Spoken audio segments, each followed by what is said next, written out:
ceritane duda saka ngampel agung akluyar kluyur solae kaya wong bingung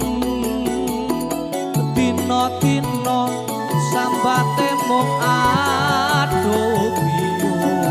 jane stres apa lagi nandang uyung esuk-esuk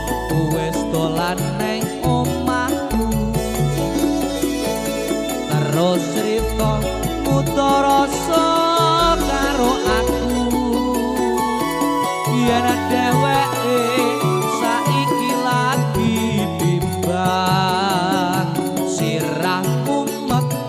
jiwane lagi tergoncang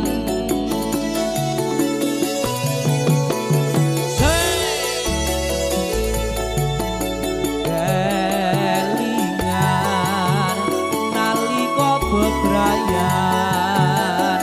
rasa abot eling nalika pisahan mata ngantuk nanging ora bisa turu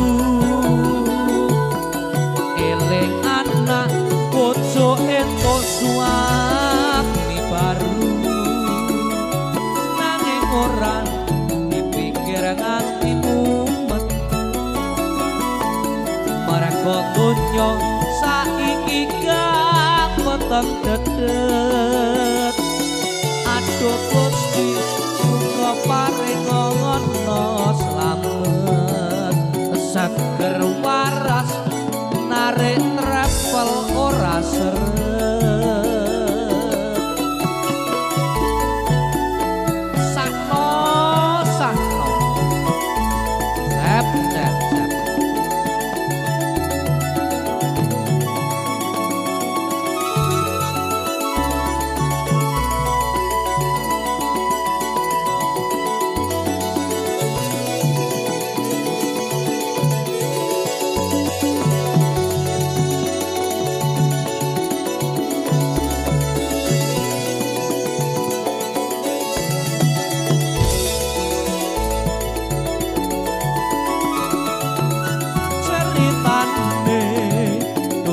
saka ngampel agung akluyar kluyur solae kaya wong bingung dina-dina sambate mung aduh biung jane stres apa lagi nandang uyung esuk-esuk wis dolan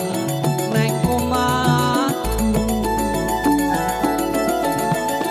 terus crita mutarasa karo aku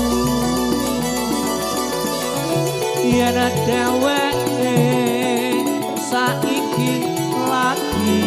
bimbang sirah mumet jiwane lagi tergoncang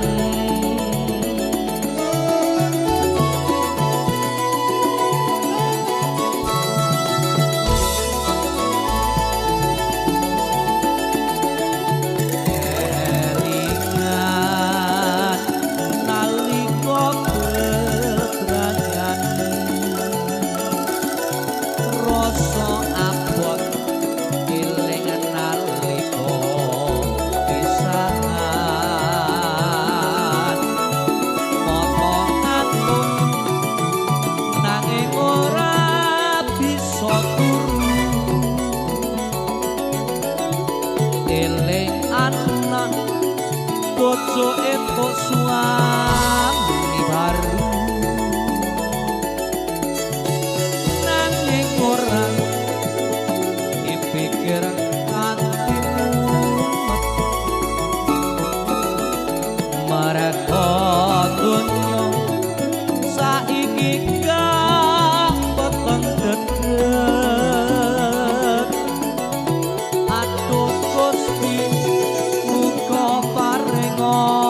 supir travel